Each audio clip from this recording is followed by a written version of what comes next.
Bom, pessoal, vamos iniciar a nossa resolução do Enem 2024, a iniciar pela questão 95 do caderno verde, uma questão sobre ondulatória.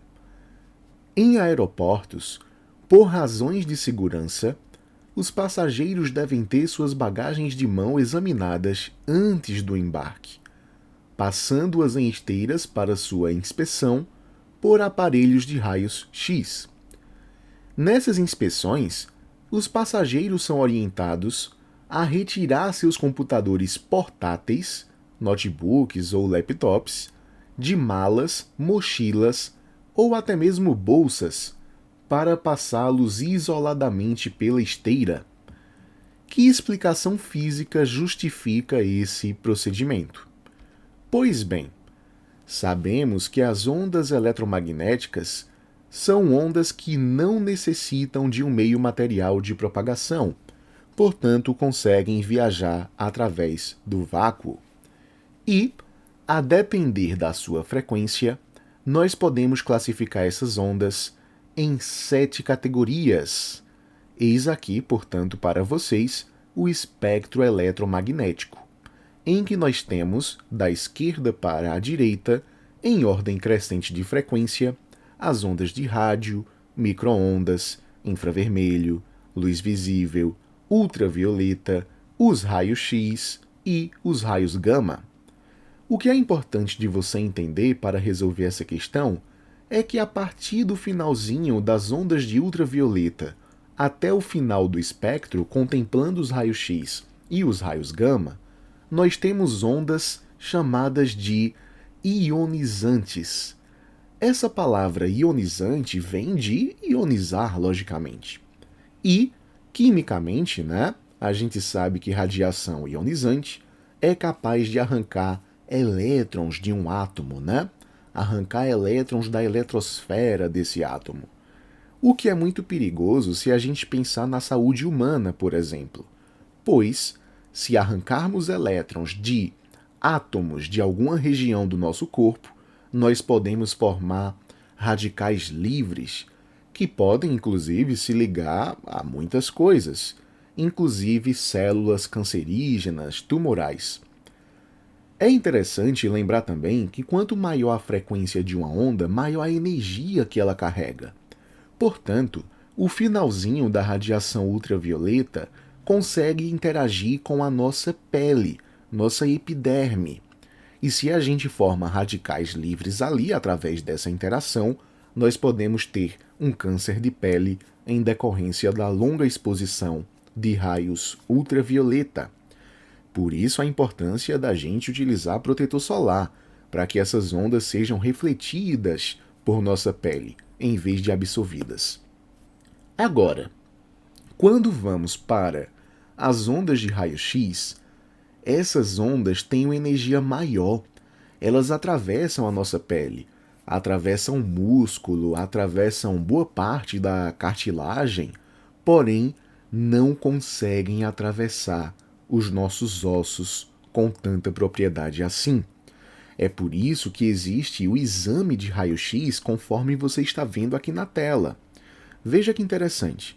Quando a gente quebra algum osso ou precisa executar esse exame por outra razão médica, nós ficamos posicionados em uma placa de chumbo e somos bombardeados com radiação do tipo X.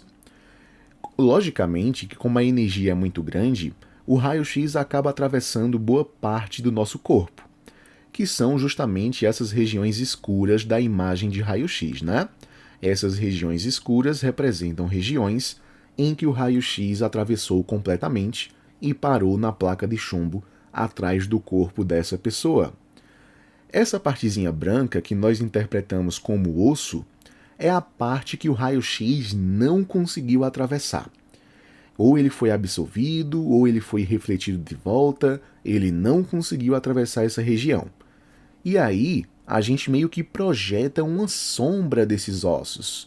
Então, aquela imagem que a gente vê do esqueleto, no exame de raio-x, na verdade é a sombra projetada dos nossos ossos, de onde o raio-x não conseguiu atravessar, ok?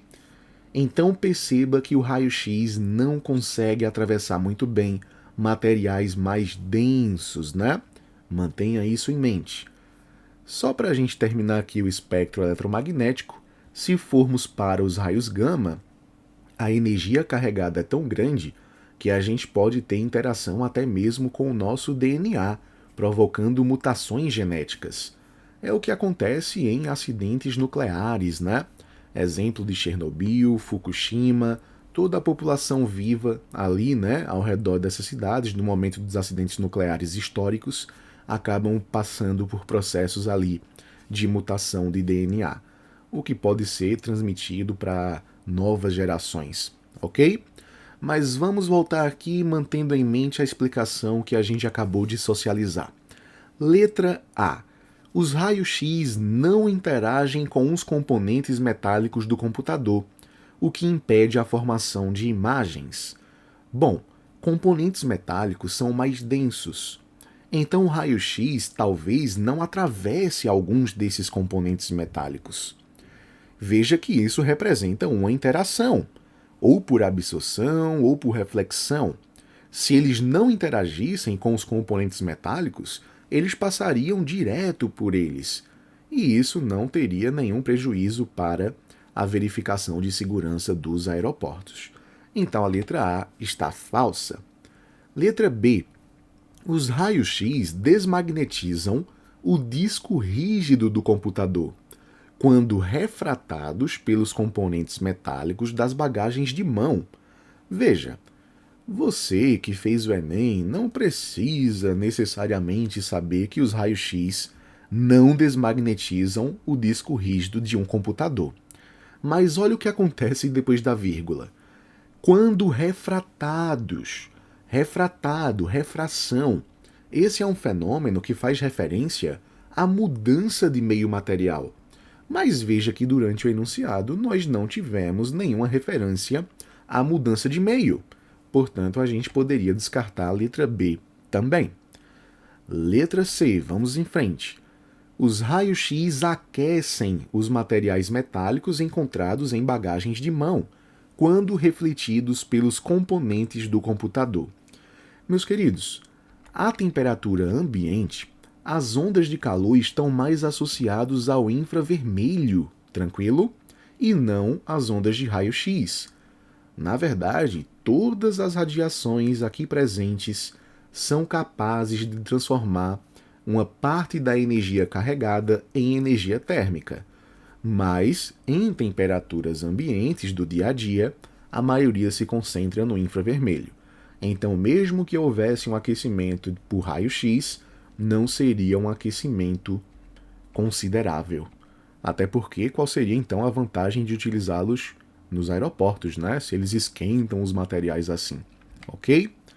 Letra D. Os raios-x não atravessam os componentes densos do computador. Isso aqui é interessante. Faz sentido de acordo com aquele exame de imagem que eu falei para vocês, né? O fato dos raios-x não atravessarem os nossos ossos, que são densos, o que impede a visualização de objetos que estão à frente ou atrás deles. Essa é a nossa resposta. Se a gente cobre a parede mais externa da mala, né, que a gente está carregando ali, com materiais metálicos, metais densos, a gente vai acabar disfarçando o que está em seu interior, justamente porque os raios-x não conseguem atravessar esses materiais mais densos, beleza? Então realmente seria um baita problema de segurança. Para completar, a letra E, ela fala que os raios-x ionizam os materiais metálicos normalmente encontrados em bagagens de mão. Você até poderia pensar que vai ter alguma ionização por conta dessa interação, né? Mas vê o que ele fala depois da vírgula. Quando difratados pelos componentes do computador. Difração é um fenômeno pelo qual as ondas contornam obstáculos ou fendas, desde que esses obstáculos ou fendas tenham um tamanho aproximadamente igual ao comprimento da onda que a gente quer difratar. Mas as ondas de raio-x, elas são de comprimento de onda extremamente pequenininho, né? Frequência alta, comprimento de onda muito baixo. microscópico às vezes praticamente. Então a gente não teria difração nesse caso, né? Até porque se as ondas contornassem os materiais metálicos, a gente conseguiria ver o que está dentro da mochila com nitidez, porque as ondas fariam o contorno desses obstáculos, ok? Meus queridos, até a próxima questão. Vamos nessa!